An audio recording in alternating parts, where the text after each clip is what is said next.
Buenas noches.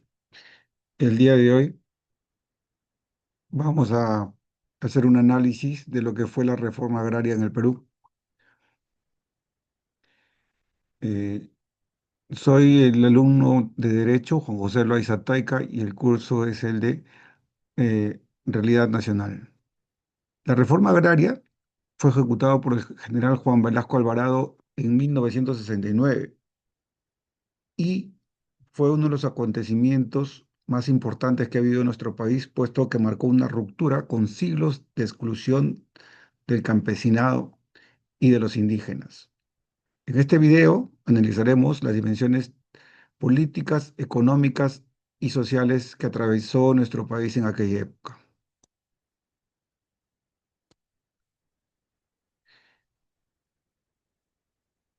El análisis político nos dice, según Kotler, en 1978, antes de la reforma agraria, el Estado peruano estaba siempre controlado por élites terratenientes. 40 familias conformaban la oligarquía que gobernaba toda la riqueza de nuestro país. La reforma agraria debilitó el gamonalismo y empoderó políticamente a los campesinos.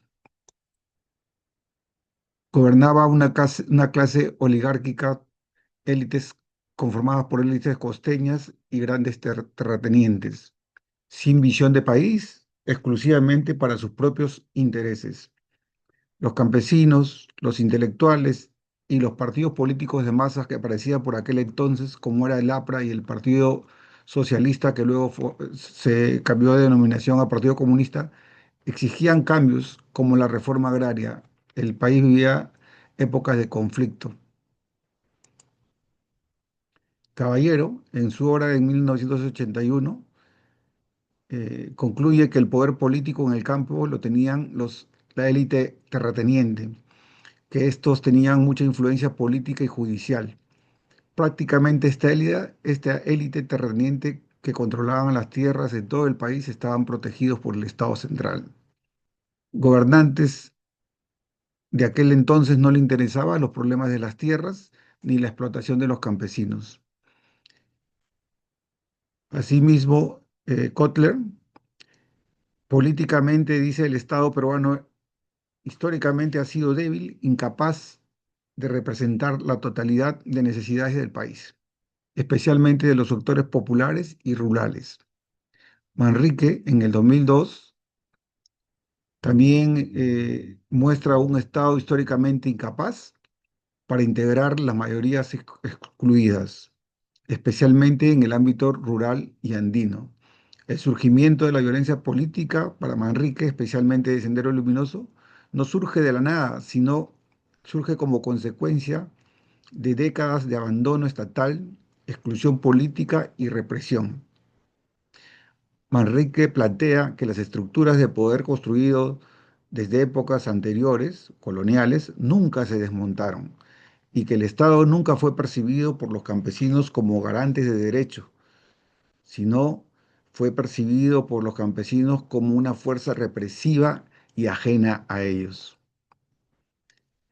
Entonces, ante nuestra pregunta orientadora, si políticamente fue beneficiosa la reforma agraria, podemos decir que sí. La reforma agraria políticamente fue beneficiosa porque debilitó el gamonalismo y empoderó políticamente al campesinado. El campesino fue reconocido como ciudadano con derechos.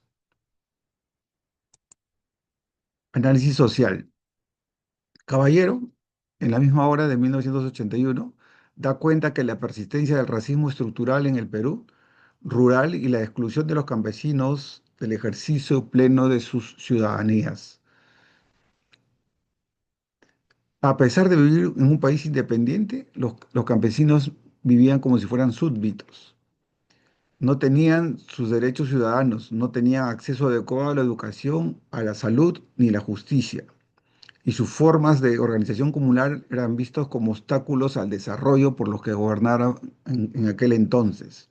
En lugar de ser reconocidos como legítimos, sin embargo, en los años 50 y 60 ya se empezaba a visualizar una resistencia campesina mucho más organizada.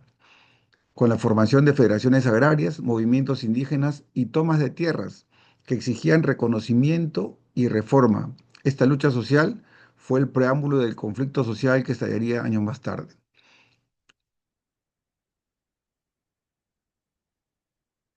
Kotler también nos dice que desde del punto de vista social, el Perú se encontraba dividido en enormes desigualdades étnicas y clasistas.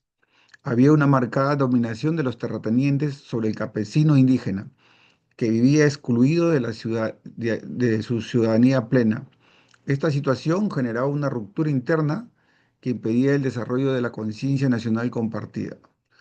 Las formas de servidumbre rural era una muestra que la modernización económica no significó inclusión social. Manrique, en su análisis social, concluye cómo el conflicto armado interno evidencia la fractura social entre el Perú oficial, que era el Perú urbano, costeño, y el Perú profundo, que lo denomina como el Perú rural andino y andígena, ¿no? Muchas de las comunidades campesinas, especialmente de Ayacucho, Purímac y Huancavelica, habían vivido bajo condiciones de servidumbre y marginación hasta finales del siglo XX. Esta prolongada exclusión generó un terreno fértil para el discurso radical de Sendero Luminoso, que ofrecía una forma de justicia violenta frente al abandono del Estado, siendo la respuesta del Estado siempre indiscriminadas y racistas, intensificando el ciclo de violencia. ¿Socialmente fue beneficiosa la reforma agraria? Pienso que sí. La reforma agraria eliminó la servidumbre y promovió la dignidad del campesino.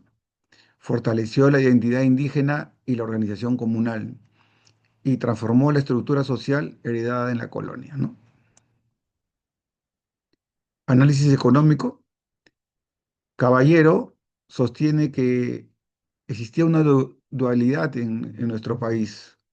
En la costa predominaban grandes haciendas modernas, agroexportadoras de algodón y caña de azúcar. Utilizaban maquinaria, tecnología y trabajo asalariado. Mientras que en la sierra los campesinos trabajaban sobre tierras poco productivas, con técnicas tradicionales, bajo condiciones de subsistencia y dependencia. Un pequeño grupo de familias controlaba las grandes extensiones de tierras fértiles, mientras que millones de campesinos vivían en minifundios o sin tierras. Esta desigualdad generaba pobreza y limitaba el desarrollo del país.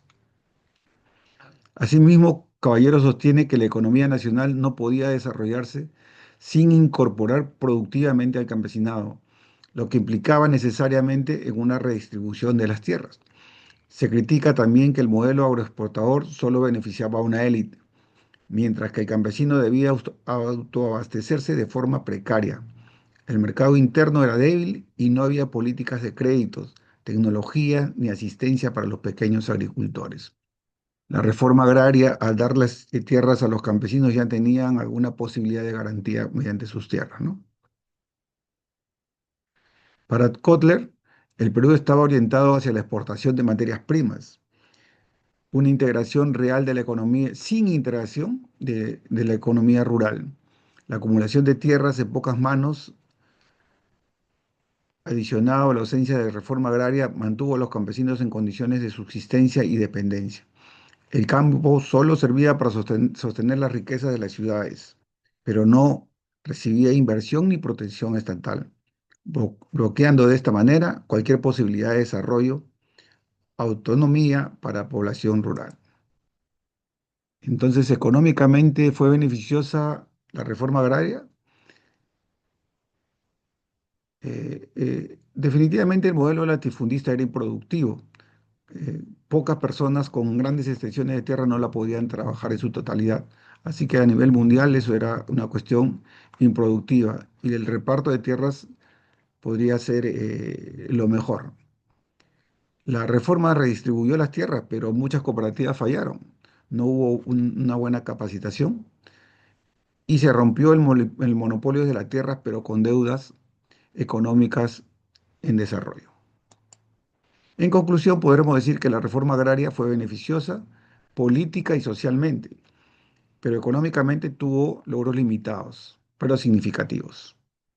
Sin embargo, el país se preparó hacia un país más integrado, con una visión mucho más justa y más diversa, ¿no? Puesto que ya más peruanos se les reconocieron sus derechos ciudadanos.